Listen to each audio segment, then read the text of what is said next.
Hello, leaders. Welcome back to the Mentoring Leadership series with the Center for Legacy Driven Leadership.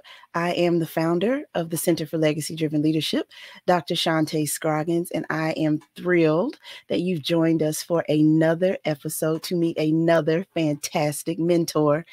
This is, again, someone that I know, and I know that you all will be very informed and enlightened by the discussion that we're going to have on mentoring. Now, the Center for Legacy Driven Leadership, we like to say that we light the way for leadership succession. We provide the tools for sustainable leadership, and that is leader development and curriculum design for organizations and companies of all sizes. So reach out to us, connect with us on social media. You can find some resources on our YouTube page, Legacy Leadership Center. You can also find us on Facebook and Instagram under those same handles, Legacy Leadership Center. So don't be a stranger. Make sure you connect with us at the Center for Legacy Driven Leadership. Now, our guest is the one, the only, MarQuisia Johnson. I'm going to bring her on now and tell you all how I know her, and then we have a little treat for you by way of our introduction. So let's bring her on now. Welcome. Good evening. Good evening. Thank you so much for having me. It's an honor to be here with you, my sister and my friend. Yes, I'm so honored to have you on. Thank you for making time, y'all. This is one busy lady, and she has made time to talk to us about mentoring. And here is the group we are after with this mentoring leadership interview. I want to talk to those of you who are so busy changing lives, you don't feel that you're a mentor. Because if you look at this lady, I had to convince her to spend this time with me because she's impacting so many people's lives in so many different ways that she didn't feel she was a mentor. We're going to get into that because one of the important things she mentioned was, I enjoy learning. I'm always ready to be taught something new.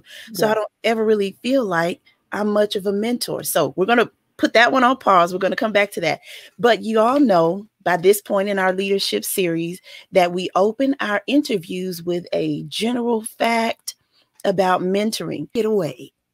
Imagine yourself walking into a building that you discover is a museum. And when you enter the doors, you meet a man or a woman who is your tour guide. Now, this person, the tour guide, is going to walk you around the building, taking you from room to room, from floor to floor. And as the tour guide leads you on this journey, you discover amazing artwork and uncover the mysteries of each piece while your tour guide describes the era and provides knowledge and information about the artist and their work. The tour ends, and you begin to head toward the exit when another guest walks up to you and asks a question regarding a piece of art that you just learned about. That's when you become the tour guide and the cycle begins again. This analogy gives you a visual depiction of the mentor-mentee relationship. The first guest is the mentee, and the first tour guide is the mentor. The mentor imparts wisdom, knowledge, and information, also correction, into the mentee. That is how I picture the relationship between mentor and mentee. And it should always be a cycle. You may be the mentor in the beginning, but you're never too knowledgeable or too learned to become the mentee. And so in my life, I always look at myself as the mentee, not realizing that I'm being built and molded and crafted into a mentor. Excellent. So let's start with the learning piece. How important is it for a mentor to always continue to keep learning? Well, here's the thing. Once you've given out that piece of information, if you don't continue the learning process, then the relationship ends because you have nothing else to give. So, as a mentor, you have to always sharpen your skills and fill yourself with knowledge and pursue knowledge so that when your mentee has questions, you'll be prepared for the answer. So, otherwise, there's no information sharing if you have no information. Let's talk about answers. Y'all, this lady, MarQuisia Johnson, is a reservoir of answers. Let me tell Oh, you all how I know her. I have the honor to serve with her in the Tau Omega chapter of Alpha Kappa Alpha Sorority Incorporated. She is our chapter's illustrious first vice president, yes, and that means she manages the programs yes. of our chapter. That means her hands are, if you think of your hand as an org chart, there's something hanging off of each of her fingers. And it Mhm. takes a lot of work, not just to manage it administratively, Yes. but there's a huge people aspect in what you do. And I wanted to dig a little bit because people like you who just kind of take it in stride and have the meetings and have the phone calls and constantly like, okay, somebody's texting me, somebody's Yes. calling me. Yes. I would like for you to speak a little bit about how you interact with all of your committee chairs, all of your committee co-chairs, all of how you get the right team in the mix. It begins with understanding emotional intelligence. That's the groundwork, right? You have to understand people in order to choose leaders. So in the scenario you gave, I lead all the programs for our chapter, and we have 5 targets in one signature program, so that's 6. So I have to know, okay, first of all, who has the knowledge, the understanding, and the skill level to lead that target. Then, do they have the people skills to lead the people who will work on the committees? And so once you get that layer done and designed, then you go deeper than that and say, okay, who will be able to work together on the project, on the activity, on the program, who will be able and willing to give of their time, to give of their talent, because our organization is a volunteer organization. So we're not getting paid. The only benefit is service to all mankind. And so uh, when I'm in this role, I have to constantly think about partnerships. I have to think about attitudes. I have to Mhm. think about the passion for the program. And so it starts with emotional intelligence, because if you don't know who to pair together, then it's chaos, right? Absolutely. And so that's where it begins. We have to know um, how people communicate, how they speak, what they mean when they speak, because just because the words are coming out is not necessarily what they mean. Yes. And so I study people, and that helps me to partner people together and say, hey, let's work on this project. Um, I think John and Jason can work together, but Sally and Susan cannot. Let's put them on different projects. You have to have that ability first. That's where it begins. So, emotional intelligence. Let's talk about your emotionally intelligent cocktail. What is it that, what, one, two, maybe your 3 top characteristics you think you bring into this mix as the leader of all of this? I'm an empath, so I feel what others feel. And so I'm able to determine and detect when someone is putting a mask on with their feelings.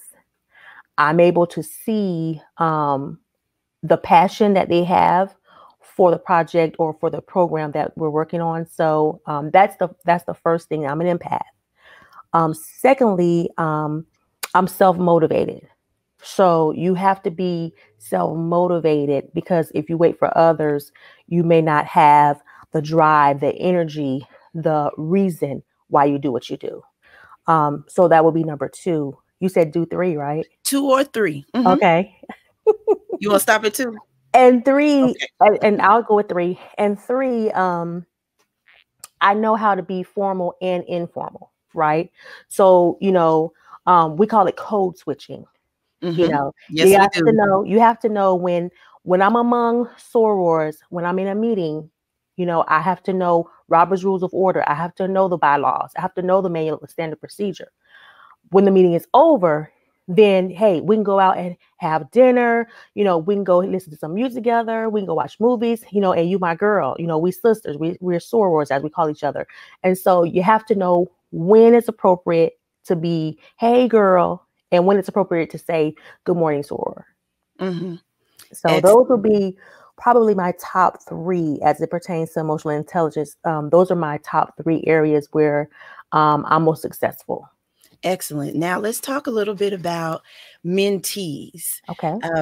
Because mentees could be new members. Yes. New members into the organization, new members into the chapter, yes. People who transfer in, who move to a new city. Yes. Mentees could be people who are new to a different committee. Yes. Maybe they've served in one area and now they're trying something new. Yes. How are mentees placed? Do you consider that when you're looking at placement on committees? Well, it's kind of a unique opportunity because our committees are voluntary, right? So they have the option to choose the committee they want to serve on. What I tend to do is I tend to reach out to the potential mentee and say, hey, I think you'll be good at this committee. Why don't you try this committee? Think that might fit you. And if not, you can always change. And so that's how I approach it, is when I do see they have a particular skill level or attitude or creativity level that the committee could benefit from, then I also will go to that person and strongly suggest that they join that committee. And it's worked so far. And I want you to talk a little bit about the fruit of that. That was going to be my next question, actually. How it makes you feel as someone who kind of gives a nudge in a new direction with someone who might be a little nervous, might not be as certain as you are, don't really see the vision yet, yes. But then they get in there, they get plugged in, they start to serve, they roll their sleeves up and get to work. And they're like, oh, I can only imagine, because I know I've done it, how many more people come back and line up and go, you were right. Well, it is interesting you say that. I have 3 brand new target chairmen of the 5. And we meet once a month. We just met on Sunday night. And they always say, oh my gosh, I didn't think I could do it. I was reluctant to say yes. And I always let them know I would not set you up for failure. That's number 1. And if I see something in you, it's my job to bring it out of you. So I'm not going to leave you there and just put you there and say, hey, do that. Mm-hmm. I'm going to be there to mentor you the entire way. I'm going to give you suggestion. I'm going to give you tools. I'm going to give you encouragement. And I'm going to give you ideas that you can run by your committees and say, hey, what do you think about this? And you build on it. And so I think it's important that when we are in a mentor situation, that we challenge the mentee to step outside the box. And that will only make them be greater than they thought they could be. It pushes them to the edge, but they won't jump. When they get to the edge, then they'll say, hey, it's beautiful over here. Look at the Grand Canyon. Instead of getting to the edge and saying, oh my gosh, I'm about to fall off this cliff and die. You mentioned something that I have offered as a general fact about mentoring in previous videos, that good mentors stretch us. Good mentors, when they stretch us, they bring us to a place that gives us a new perspective. And so that's the difference between, oh my goodness, I'm about to fall, and wow, look at the view. That's incredible. I am so grateful for your time and for your wisdom. You all, anything for you. Anything for you. Leaders, I hope you're listening. We are speaking within the context of our wonderful sorority, but whether you are a member of a sorority or not, whether you belong to an organization or not, maybe you're mentoring your children right now. Maybe you are nurturing your businesses right now. If you're a faith-based leader, maybe you have a congregation you're trying to figure things out for, your leadership team, moving some things into place. If you're a nonprofit leader, you're looking at grants and funding and sponsorship and how to move these things into place. I hope that you've heard that if you are touching lives and if you are exchanging knowledge and if you are able to bring a person from point A to DEFG, you are mentoring, and mentoring is effective. It may not be in front of lights and cameras and action. It may be something private, offline or off scene, but I hope that you all are encouraged and will count yourselves as mentors. Sit up a little straighter, stand up a little taller, and be proud of the impact that you're making in everyone's lives. Again, we thank you, MarQuisia Johnson, for being with us. Thank you so much for having me. I'm so grateful. And leaders, take this and run. Talk to the people in your sphere of influence and remind them that mentors are all around us. Thank you for sticking with us for this interview, and stay with us for the rest of the interviews to come. I promise you, you will not be disappointed.